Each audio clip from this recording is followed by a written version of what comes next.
Well, welcome back to Coffee With. We are in the formal living room of the Big Blue House on Cherry Street.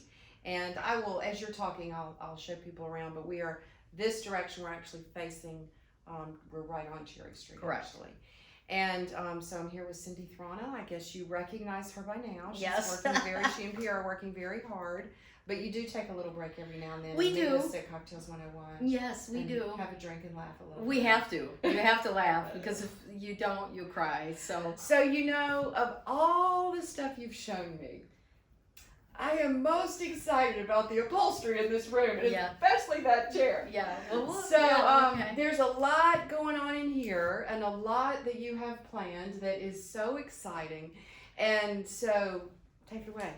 Okay, well, this room is the formal living room. It's the sister room, if it's the opposite bookend from that big dining room that we're going to use as a living room. So when I bought this house, I was like, great, I'll have a living room and Pierre will have a living room. This will be my living room. So, because I'm a real Francophile, I love French things. This room is done in the French style.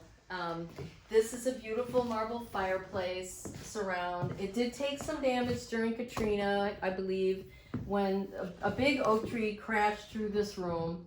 But it's had its patches. I wouldn't say they're the best patches, but I guess for posterity, I'm just going to leave them. This room has wonderful moldings in it. Again, they were all full finish sometime around the 80s. I'm going to bring them back to the original ivory. I put that fixture on the ceiling. I bought that from a man in Kentucky who buys beautiful fixtures. The globes are not on it yet because I didn't want them to get damaged, but I wanted some light in here. So when I was too excited to see it go up, I bought it with the ribbons and all the stuff it has on it to match the sconces that are here in the room, which are ribbon topped, which is a beautiful French feature. So this room, I think it's got great light. Again, beautiful Palladian windows. This window here actually opens out onto the porch. If you're facing the house, that would be the left-hand porch. And it took them a while to get that door open. All the doors and windows in this house were nailed shut. So that's another project. And there aren't very many rooms with screens left because they were all thrown out. So this room does have some screens. They're very interesting screens. They're wide and they pull up on these handles, and then the windows crank out, which is, I think, a really cool feature. Yeah, except they don't cover the whole. Oh yeah, they do. Now I see the other part. Yeah, there's two pieces to it. There's two pieces. Okay. So yeah, I thought those were doors. They're actually windows. They're actually windows, and they look like they're in there sideways just because of the scale. Yeah. You would think that they would go the other way. So I don't know. I can't figure it out, but that's the way they are. Maybe they are supposed to go the other way, but I don't think so. I think that's original. They go up and down like that. Okay, since you're in the corner. Yes. Let's look up. Oh, yes.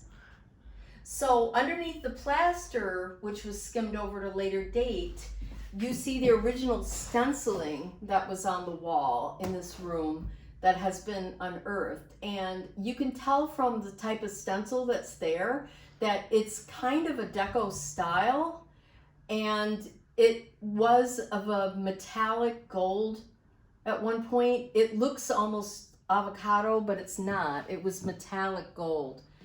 So they did use gold in this room, and they used it, I'm sure, to accentuate, these beautiful sconce lights that are on the walls.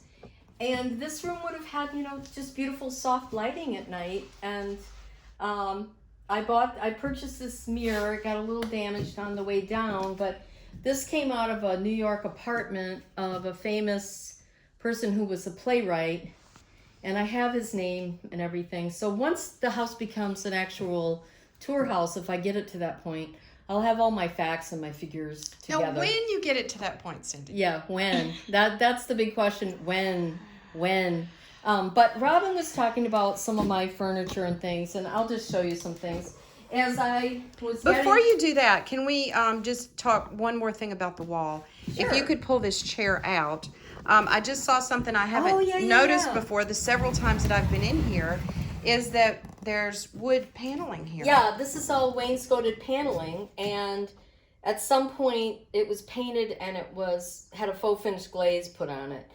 But that'll just be brought back to life. Will the you other strip that? It would have been painted anyways in this room, but the interesting part about this whole house is all the light sockets are put basically at the floor level, because then they wouldn't have to deal with all this heavy plaster to get through it, because it's like getting through a cement wall. So all the light sockets are down at the base, and the electrician told me that that's still okay to do. So probably we'll stick with that as we go through the rewiring process.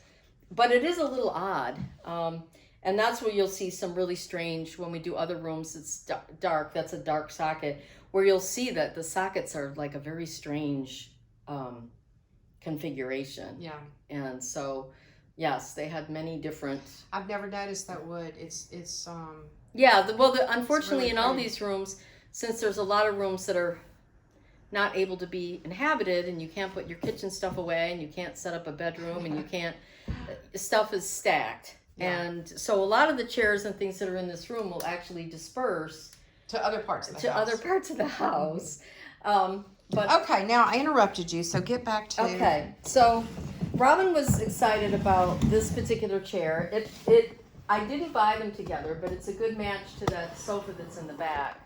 And but I bought this at an auction and then had it redone.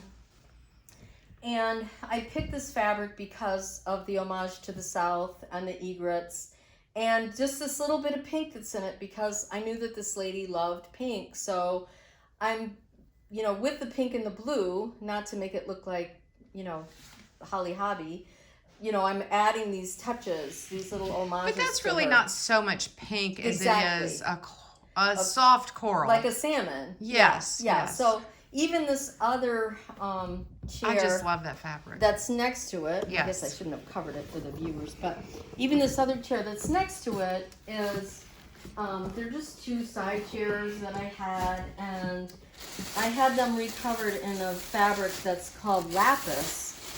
And lapis is a French fabric. It's all woven, and it's has just a very sateen finish to yes. it. And it's very, very beautiful upholstery. Oh, and I fabric. think with if you do the stenciling with the gold, Yes. that's going to complement that so nicely. Yes. So there will be some gold leaf probably added into this room, and porcelains and things of that nature. There's another interesting set of chairs back here that I wanted to either put probably in the ballroom. And these are Victorian, and they're called his and her chairs.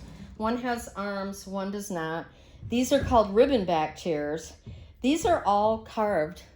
Wow. And they are just stunningly beautiful. And I don't even mind the upholstery that's on it. Of course, it wouldn't be my first choice, but it is a cut velvet, and cut velvet was around at that point. Yeah, it's this nice. has horsehair, a horsehair bed. And what's also beautiful about these chairs is they're all rope carved. Mm-hmm. And they are really, really beautiful. And I ended up buying these on Facebook Marketplace in Massachusetts from a gentleman. And he had them for many, many years and just didn't want them anymore. And I was like, I know the perfect place for those. Now, I'm going to make you show the child's chair Oh, yes. before we So- finish up. Yeah, so Robin loves these child's chairs. And she doesn't even know. I have 3 or 4 of these in different styles. Where are they? I collected child's chairs because I loved them. And child's chairs were part of Victoriana. In fact, I have one on the other side in what's going to be our living room.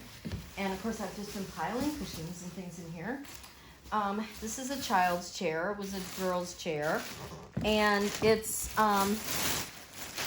Again, the pretty corally, pinky. yeah, it's done in a brocade. It's got a little hint of a green. And then this was a slip cover that they did a lot of times in French Yes. upholstery, that this actually comes off, love and it was that. made to protect all the caning. Yeah. So it's just a little slip cover. And so they wanted, when their children did come into rooms, for them to be like small adults. And so they were given replicas of pieces of furniture that their parents had, and then they would be docilely sitting in these chairs with Which their dolls. actually right behind you is a cane chair that's in a similar style. Right, but right. for an And I adult. have a pair of these, and I'm going to put those on the sun porch on the other side. When we get to that, that's going to be in the sun porch, the lady's sun porch. One of the things I think is worth noting, you mentioned the ribbon sconces above the mantle, and actually they are all the way around the room. There's 8 of them. Are those original? And would that have been are. an original placement? They are. And would they originally have been gas or were they electric? You know, I wouldn't know until I really pulled apart this room, but I think they were electric because to go around and light all those gas lamps would have been daunting. Yeah. The strange part is that there's one right here, right at the edge of this pocket door, which typically when you have a pocket door, you don't find like, nowadays we have these electrical boxes, which they didn't have that. That's another safety feature we have. So when I get to that one, I may just move it in slightly to balance that wall out, because to me that looks a little odd when everything else is perfectly positioned. Right, because the other one is not the same distance from the corner. You would expect this maybe them to be centered together. So I think kind of what happened was this got wired, and then it was like, oops. Yeah. It really was, we forgot about the door. Yeah. So, you know, things happen in a house too that then an owner just, when you build it, they just accept it. Like, oh, that's a mistake, but just let that go. Right. Because if you're going to fix it, it's going to cost me X amount more, and I don't want to do that. Okay, so let's wrap this one up, and we'll be back to do some more episodes in the future as you work on the kitchen, and we still have the other side of the house. Yes, which we have several is, more rooms. An exciting side of the house, because with this house being built in 1912, you wouldn't necessarily expect to find indoor plumbing and really very nice, large bathrooms. almost modern day bathrooms that are pretty much original. They're all original. Yeah, I mean the tile and everything looks beautiful, and y'all won't want to miss that. And we will be we'll be doing more episodes with the bedroom and bathroom wings. There's a really long hallway with very enviable storage. Yes, storage for linen, a porch, and that we still have a lot to show y'all as they really begin the full restoration. Right. We still have a few more rooms. In fact, one whole half of the house to show everybody. My porch full of lighting that you love. Yes, I do. I love everything that I see in here, Cindy. That's great. Thank you so much. All right.